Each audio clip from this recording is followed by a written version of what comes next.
C'est quelqu'un qui va commencer par s'intéresser aux sciences, bien sûr, tout naturellement.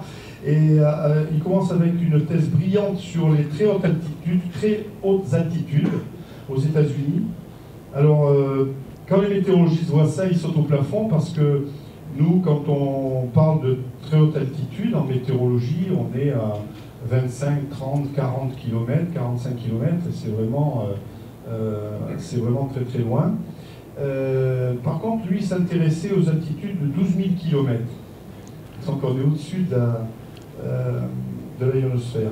Ensuite, il rentre au CNRS, puis au CNET, au Centre National d'Études des Télécommunications. Il va diriger rapidement le service d'aéronomie. Et puis ensuite, il est attiré par les très basses latitudes et il arrive à Toulouse.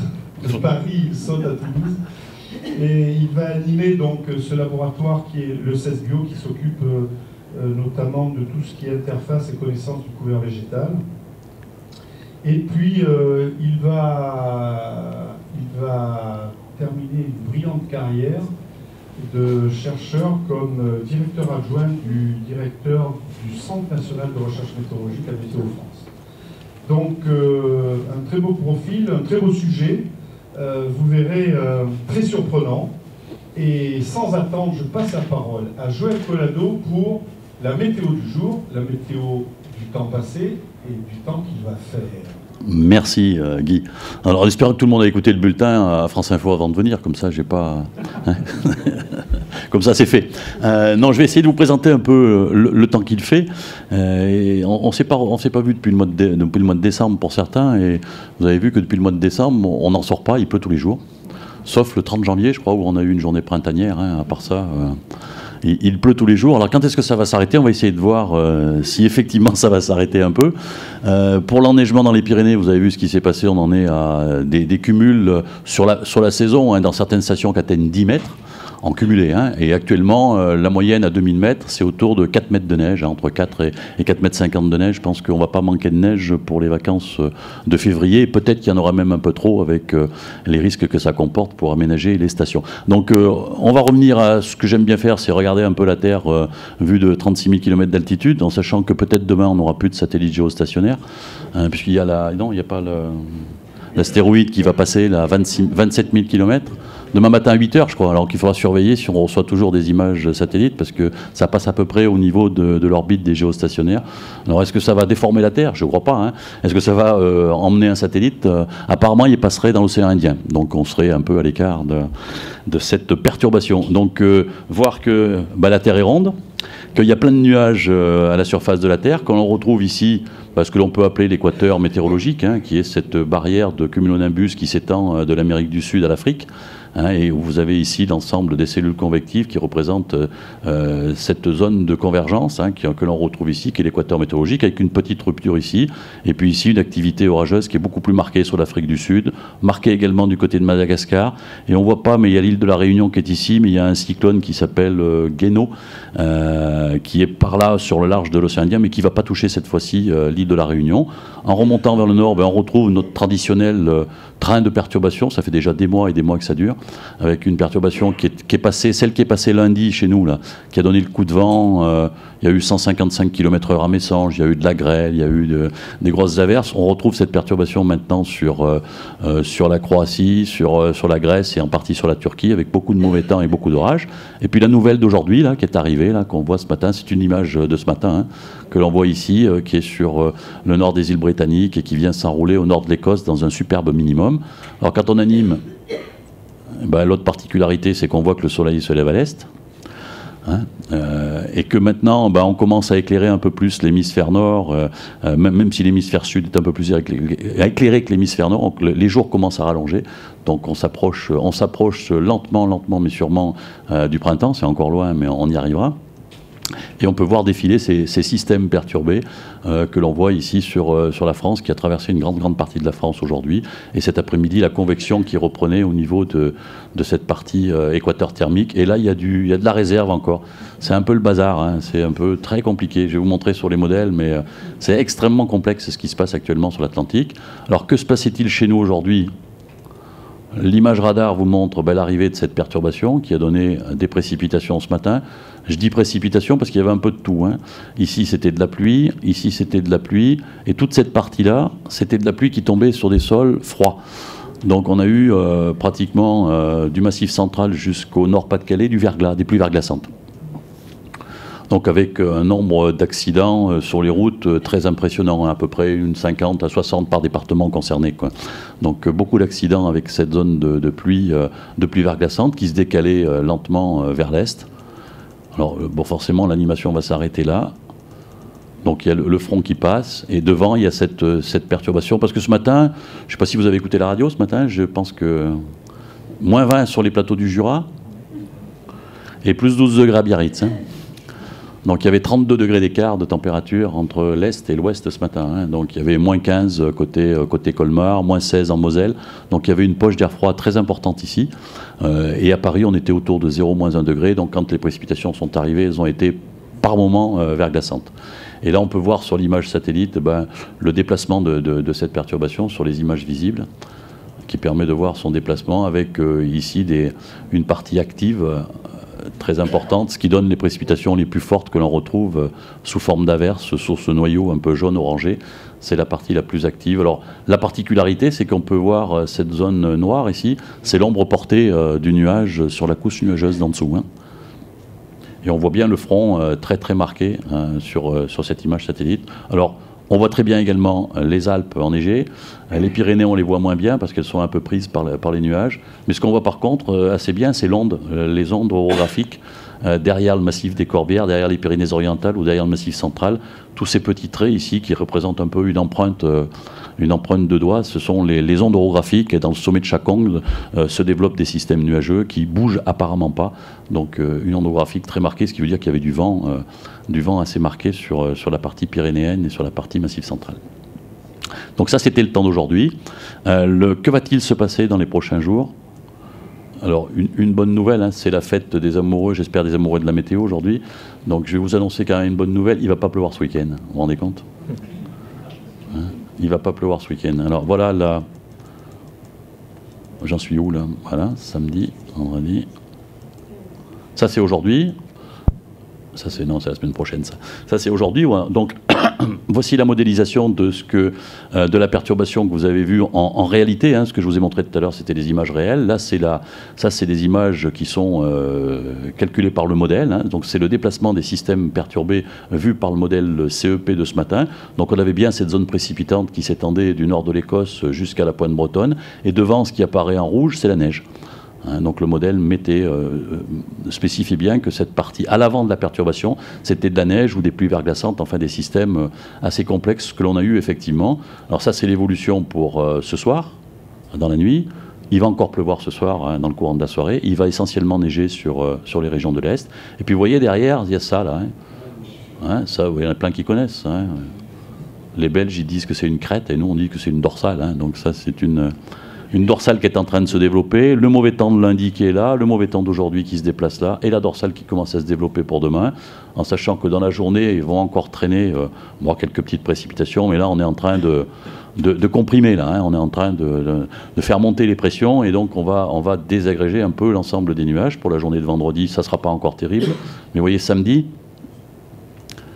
ça y est, on est parti. Hein, le mauvais temps est là. Le mauvais temps est là. Mais on a une forme d'oméga qui se met en place là. Hein, un système avec un trou ici, puis une bosse par là. En général, ça tourne mal. Vous allez voir pour la suite. Hein. Ça, c'est samedi. On part sur les bonnes nouvelles. Samedi, il fait beau. Dimanche, pareil. Il fait beau. Lundi, qui c'est qui a dit qu'il faisait beau? Il a téléphoné à Météo France. Regardez là comment ça se pince. Vous avez des tuyaux. Il y a l'air froid qui vient s'enfoncer un peu plus par là, hein, qui vient ici, et ça commence à pincer la dorsale ici.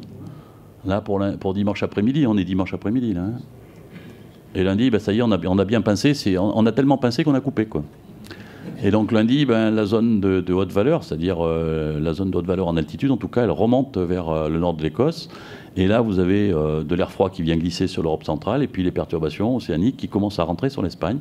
Et donc lundi, voilà, on a remis... on a remis une couche. Alors ça, c'est une solution.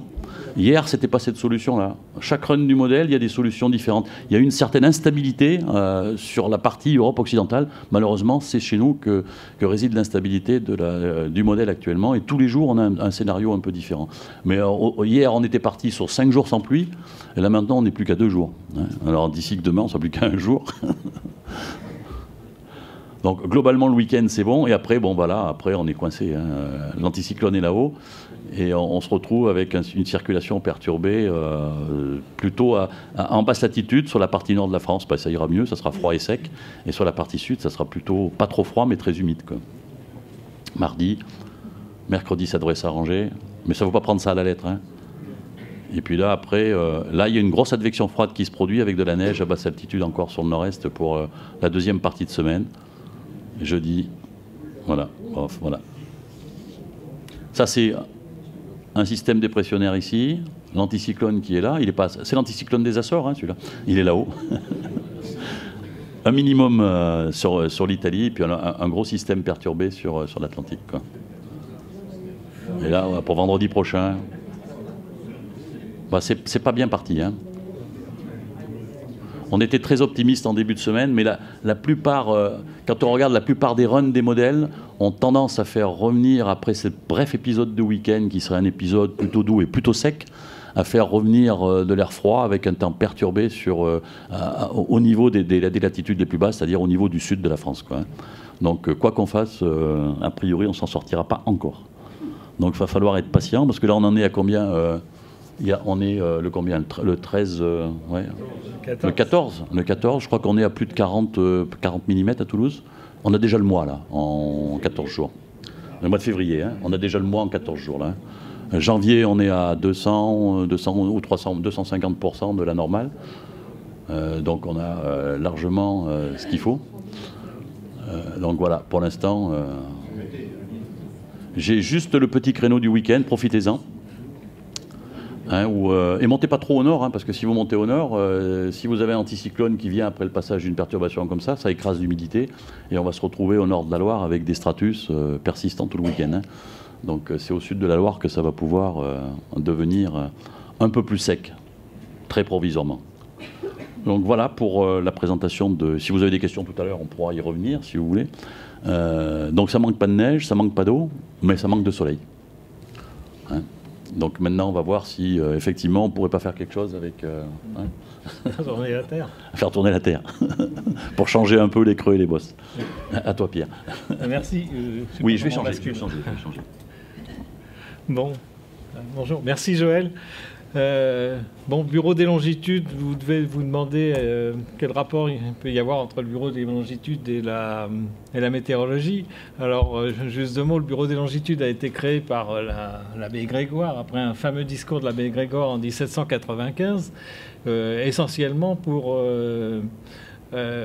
essayer de prendre la prépondérance de la navigation sur les océans aux Anglais. Mais, et puis, la première équipe du bureau des longitudes est celle qui a mis en place le système métrique. C'est quand même une référence. Bon, et l'atmosphère là-dedans, eh bien, le bureau des longitudes avait été également chargé de la météorologie. Il est clair qu'à cette époque, la météorologie, ça voulait dire relevé météorologique. Et finalement, c'est Le Verrier, donc 50 ans plus tard, en gros, qui était membre du bureau des longitudes et directeur d'observatoire de Paris, qui a mis en place le premier service de météorologie. Donc il y avait bien un lien, et ce lien, on l'a toujours gardé. On a toujours eu parmi nos membres des membres de la météo, le dernier en date étant André Lebeau, qui a été donc directeur général de la météo. Alors, je vais essayer de vous dire qui fait quoi, parce qu'il est clair que ma participation personnelle est quasiment nulle dans le sujet que je vais vous traiter, mais donc j'ai emprunté à ceux qui savent. J'essaierai de vous rappeler quelques éléments des perturbations liées au système solaire, parce que c'est donc des perturbations de l'orbite de la Terre et de la rotation de la Terre. Un mot sur leur impact sur le climat de la Terre, également le terme très important des marées, donc les marées lunisolaires, et puis leur impact sur le couple Terre-Lune. Et puis j'en arriverai à la rotation de la Terre perturbée par les fluides et les processus géophysiques. Alors, qui fait quoi? Les pionniers dans le domaine de des perturbations de la rotation de la Terre dues à l'atmosphère, dues aux fluides géophysiques,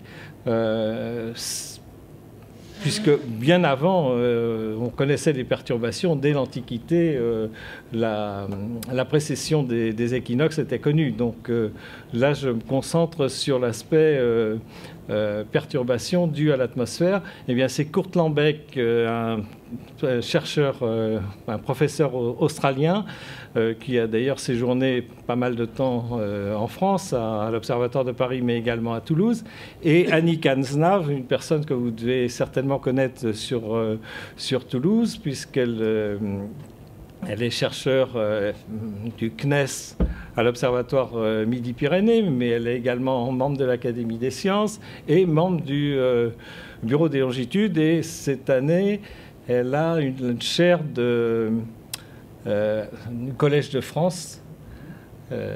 Donc, c'est une personne très importante dans l'étude des phénomènes dont je vous parlais. Alors, autre point important, en 1988, la transformation de ce qui était le Bureau international de l'heure, donc avait été à l'origine créé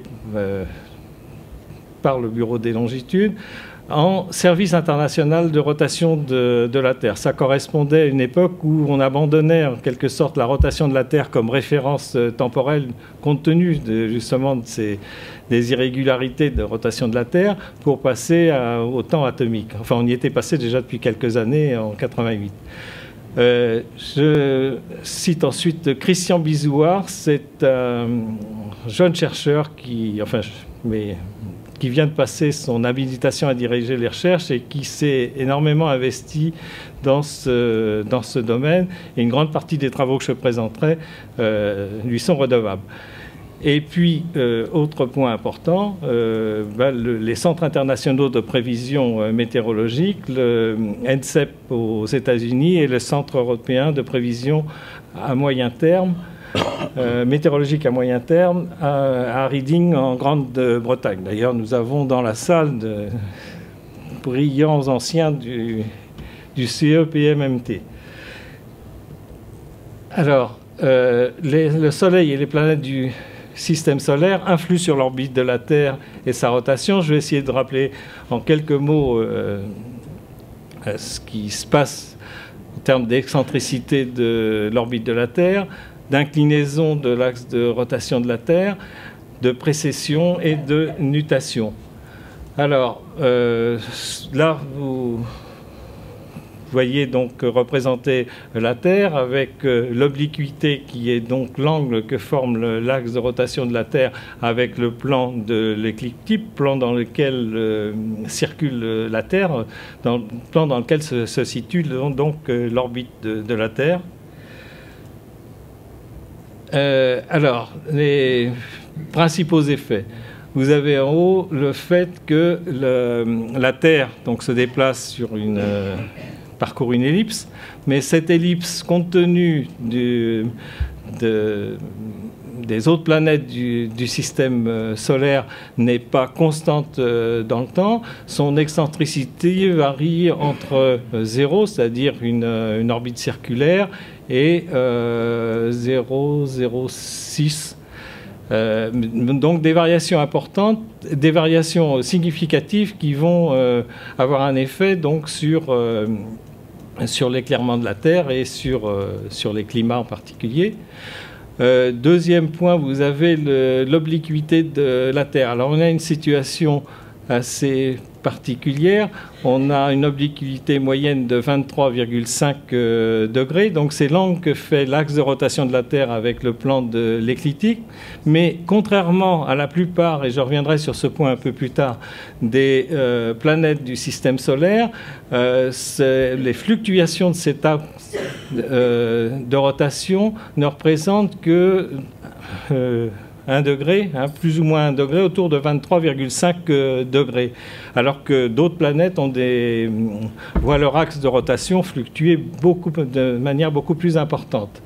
Et là, on retrouve des périodicités sur les fluctuations donc, de l'obliquité de la Terre de 40 et quelques milliers d'années. Alors, dernier point, la précession des équinoxes, comme je vous le disais, connu depuis l'Antiquité. Il s'agit, l'axe de la Terre garde cette fois-ci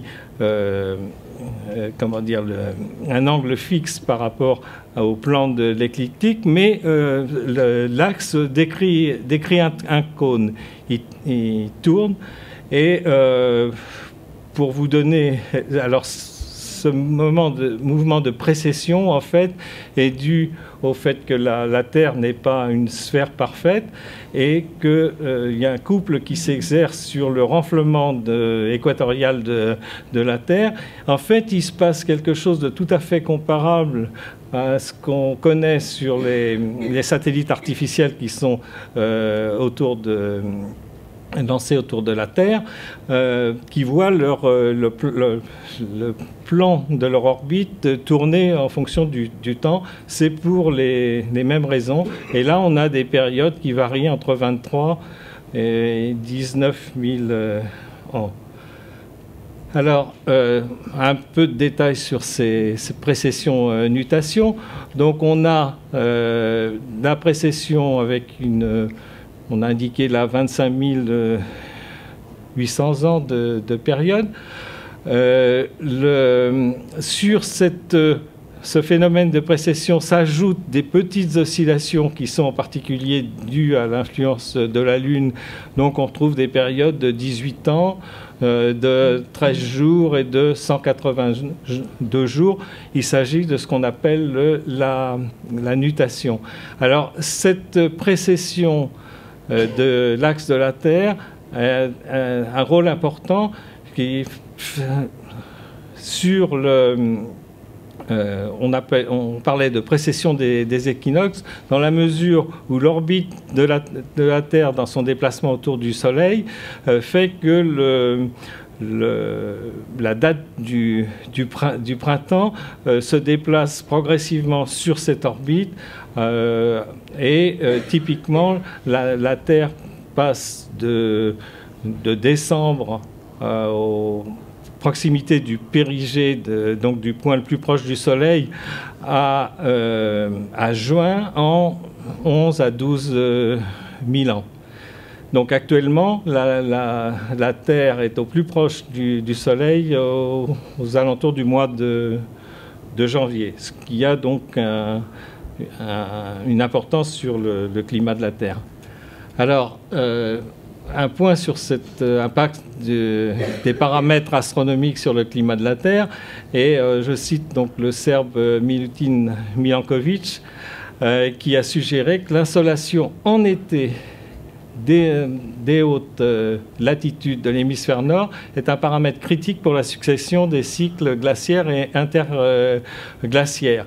Ainsi, des étés froids permettent la persistance des hautes latitudes de l'hémisphère nord de neige hivernale, et ces neiges donc subsistant réfléchissent, donc c'est l'albédo, plus l'énergie solaire, ce qui fait que le refroidissement initial est accentué, ce qui a conduit à une accumulation progressive de neige.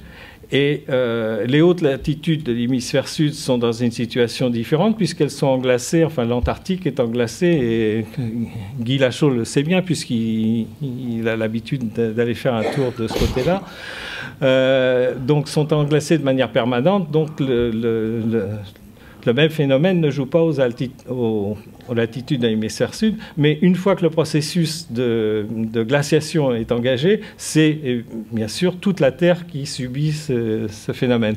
Alors pour l'illustrer, vous voyez la courbe du rayonnement solaire à 65 degrés nord, entre donc moins 240 000 ans et maintenant, au cours de l'été, et vous voyez en dessous la température déduite des carottes de glace à partir du rapport isotopique de l'oxygène, et on voit clairement qu'il y a une corrélation entre les différentes variations, avec des amplitudes qui sont différentes, hein, mais on retrouve très bien la corrélation entre les deux courbes. Et on voit en particulier une chose, enfin qui est bien connue, mais c'est peut-être pas mauvais de le répéter, c'est que le passage d'une époque tempérée comme celle qu'on connaît actuellement à une époque glaciaire se fait sur une différence de 6 degrés. Hein, donc on parle actuellement de fluctuations climatiques de l'ordre de 0,6 degrés pour le siècle dernier, à peu près.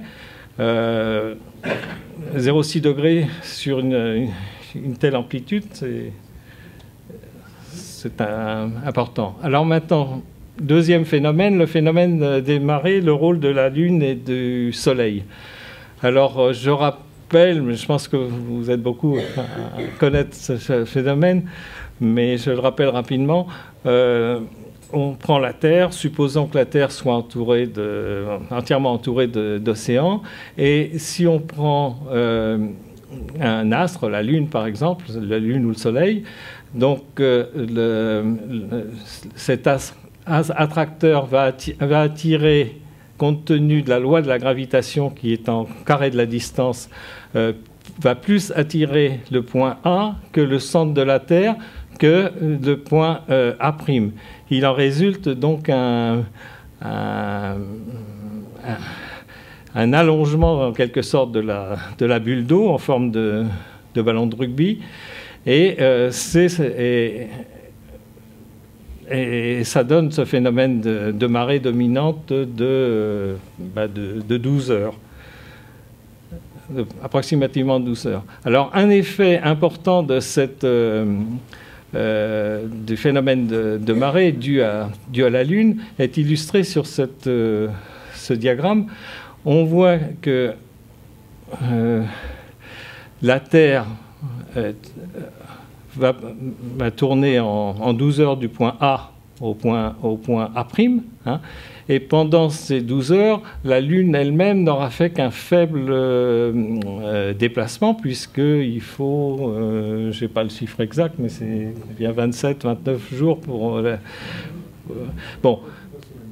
Et donc, les océans étant attirés par la Lune, on voit que la Lune tend à retenir les océans et donc à freiner en contrepartie la rotation de la Terre.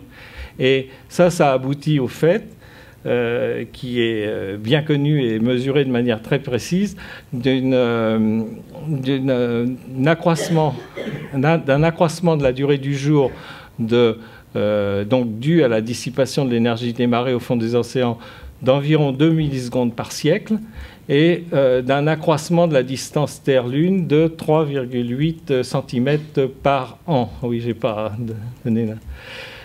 Mais ce couple Terre-Lune a un autre effet essentiel qui a été découvert relativement récemment par un certain Jacques Lascar de l'Institut de mécanique céleste à l'Observatoire de Paris, c'est que le couplage fort qui existe entre la Lune et la Terre est finalement l'explication des faibles variations de l'obliquité de l'axe de la Terre, et ceci a un effet stabilisateur. On a vu que tout à l'heure que de faibles variations finalement de l'insolation de la Terre avaient des effets très importants sur le climat. Donc le fait que l'obliquité de la Terre soit très très limitée, de l'ordre d'1 degré, est un effet essentiel pour la stabilité du climat de la Terre. Alors, je vous ai parlé de la mesure de l'éloignement de la Terre et de la Lune. Eh bien, on utilise en particulier un système laser, dont un comment dire, des observatoires se trouve au-dessus de Grasse, au plateau de Calerne, et ces tirs laser permettent de viser des cibles qui ont été déposées par les missions russes et américaines des années 60 sur la Lune, et c'est ces mesures qui permettent de déterminer l'allongement progressif de la distance Terre-Lune. Alors les mêmes types de mesures sont faites également sur des satellites artificiels avec les mêmes systèmes, et c'est un moyen de positionner très précisément de connaître très précisément l'orbite des satellites artificiels.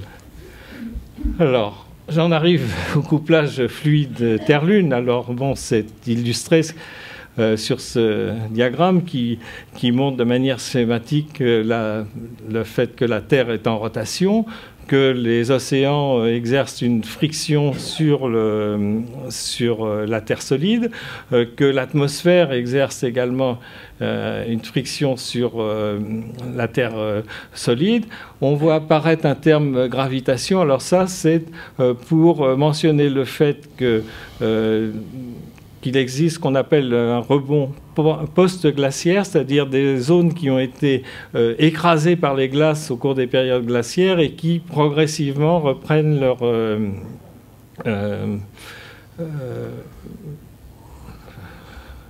donc remontent, et c'est le cas en particulier pour la Scandinavie. Alors, donc, la Terre interagit avec les trois couches fluides externes que sont l'atmosphère, donc l'atmosphère qui est libre de circuler tout autour de la Terre, les océans, bon, qui d'une certaine manière sont limités dans leur mouvement à cause des continents, et les eaux continentales.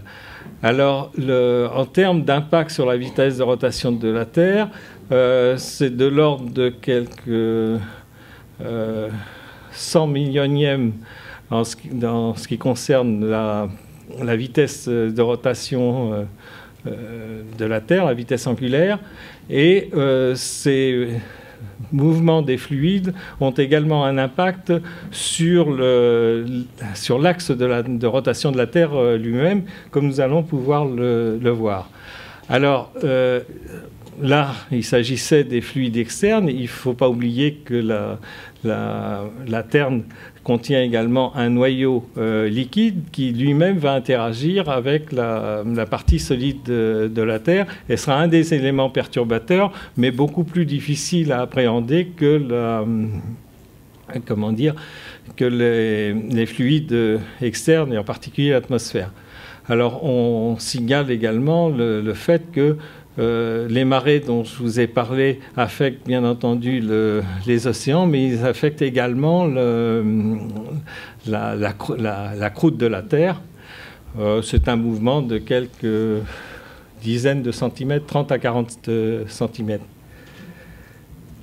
Alors, un des éléments importants pour la suite, c'est le moment cinétique. Alors, je rappelle de quoi il s'agit. Si vous prenez une masse qui tourne autour d'un axe, une masse M, située à un rayon R de l'axe, on définit le moment cinétique comme le produit de ce rayon par la masse en question et par la vitesse de cette masse. Écrit autrement, on peut l'écrire autrement en fonction de la vitesse angulaire, donc en radians par seconde.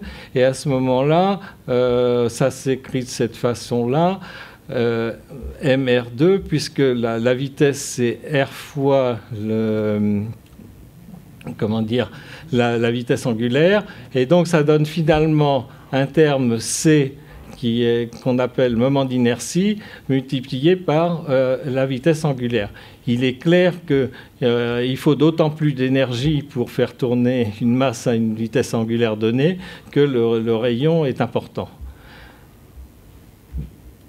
Alors, ce qui est important pour comprendre comment la Terre interagit avec les fluides, c'est qu'il y a, en supposant, c'est une approximation qui est correcte, que le système Terre solide et fluide isolé, il y a ce qu'on appelle la conservation du moment cinétique. C'est-à-dire que si l'atmosphère accélère, eh bien, en retour, la Terre doit décélérer pour que la somme des moments cinétiques de la Terre et de l'atmosphère reste constant. Alors, des ordres de grandeur, le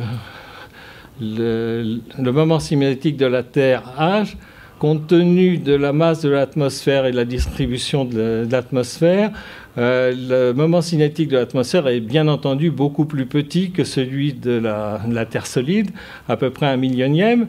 Si on considère des variations de pression de 10 millibars, je devrais dire 10 hectopascal, donc disons d'un %, eh bien, ça fait une variation de l'ordre d'un 100 millionième.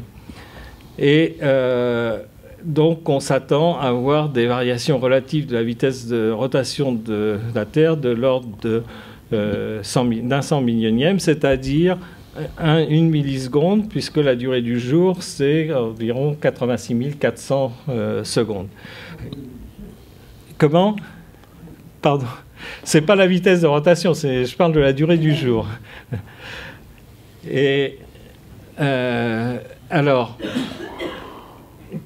pour étudier ce genre de phénomène, on dispose donc du Service international de rotation de la Terre, dont une partie importante est située à l'Observatoire de Paris. Et ce service international coordonne la détermination donc, routinière des irrégularités de la rotation terrestre et utilise en particulier comme moyen pour positionner très précisément la Terre dans son environnement trois techniques de base qui sont l'interférométrie à grande base, je vais vous en dire un mot très rapidement, à nouveau les tirs laser et les systèmes de satellites de positionnement, donc GPS et puis bientôt donc GLONASS russe et puis bientôt le système européen Galileo. Alors, l'interférométrie à grande base, comment est-ce que ça fonctionne? Eh bien, ce sont des antennes de radioastronomie situées à de grandes distances, disons plusieurs milliers ou une dizaine de milliers de kilomètres, qui regardent le même astre très lointain, un quasar, et en combinant les signaux et avec de très bonnes horloges obtenues sur deux antennes, par exemple, on reconnaît d'une certaine façon le même signal aux deux points de mesure, et ça permet de déterminer la position du quasar avec une précision phénoménale, bien plus grande que celle qu'on a dans le domaine de l'optique. C'est de l'ordre d'un millionième de radian pour... Donc, c'est les positionnements les plus précis qu'on puisse obtenir. Donc, ça permet de pointer des astres connus et de repérer donc la Terre dans ce système de référence. La constellation GPS, je pense que vous devez tous savoir qu'il s'agit d'une vingtaine de satellites qui permettent, par triangulation, de se positionner très précisément. Et puis, donc, sur l'estimation des moments cinétiques, bon, on peut dire que je suis entouré de spécialistes de la météo, qu'on dispose de moyens d'observation, en particulier satellitaires, extrêmement complets, qui permettent de de déterminer le moment cinétique de l'atmosphère. On a vu que c'était une des quantités importantes, de manière permanente. Et je vais vous donner tout de suite des exemples. Et on compare d'un côté les observations météorologiques avec le moment cinétique qui est impulsé sur la Terre, d'une part, avec la mesure directe de la rotation de la Terre, et puis d'autre part, on regarde également les mouvements du pôle et dus au frottement des fluides sur la Terre, et on les compare aux mesures directes des mouvements du pôle. Alors là, je vous ai donné, et on pourra aller chercher tout à l'heure, si vous le souhaitez, parce que c'est accessible en direct, la période qui vous intéresse. On voit sur cette carte, sur ce diagramme, ce qui est porté, c'est l'écart mesuré en millisecondes, hein, entre la durée du jour, alors par rapport à 86 400 secondes, qui est la durée, qui était la durée du jour. Mais je vous ai indiqué tout à l'heure qu'il y avait un ralentissement progressif dû aux marées. Et ce qu'on voit, c'est donc en bleu ce que donnent les centres donc, de météorologie, et en rouge les mesures astrométriques. Donc ce qu'on voit bien donc, entre 2009 et puis il y a quelques jours, donc en 2013, c'est que l'essentiel des fluctuations de rotation de la Terre sont expliquées par les mouvements atmosphériques. Alors, donc ça, c'est à cette échelle de temps. Par contre, si on regarde sur une plus grande échelle de temps, entre 1970 et 2013, on retrouve toujours les mesures astrométriques en rouge et les mesures en bleu, les mesures, la part due à l'atmosphère. Alors effectivement, à courte échelle de temps, les fluctuations sont très corrélées, mais on voit bien que les fluctuations de l'atmosphère, bon, en gros, sont restées du même niveau sur toute la période, hein, donc sur une quarantaine d'années. Et on observe par contre, et c'est en fait la raison pour laquelle je me suis un peu intéressé à ce problème, le fait que les mesures astrométriques montrent que depuis, en gros, 1975, la Terre donc, voit sa durée du jour diminuer, donc la Terre accélère et se rapproche progressivement du niveau de 86 400 secondes qui était le niveau de départ, mais c'est une référence qui remontait à, je crois, 150 ans. Et donc il y a un phénomène d'accélération de la Terre qui n'est certainement pas dû à l'atmosphère, puisque la composante atmosphérique est restée en moyenne à peu près la même, et certainement dû à d'autres processus donc internes à la Terre, mais qui pour l'instant ne sont pas expliqués. Alors, si on fait le bilan sur la durée du jour de l'excitation due à l'atmosphère, on voit que sur une base annuelle, alors le vert correspond à la partie atmosphère, le bleu à la partie océan et le bleu foncé à l'hydrologie. Donc, sur une base annuelle, l'essentiel des perturbations de la rotation de la Terre est dû à l'atmosphère. Si on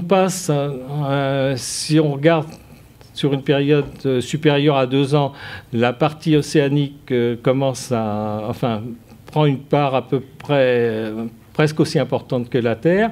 Et par contre, et c'est certainement ce qu'on a vu dans le diagramme précédent, à plus grande échelle de temps, ce sont des processus internes encore mal connus qui dominent les perturbations de la rotation de la Terre. Alors une chose qui est assez intéressante à noter, c'est la précision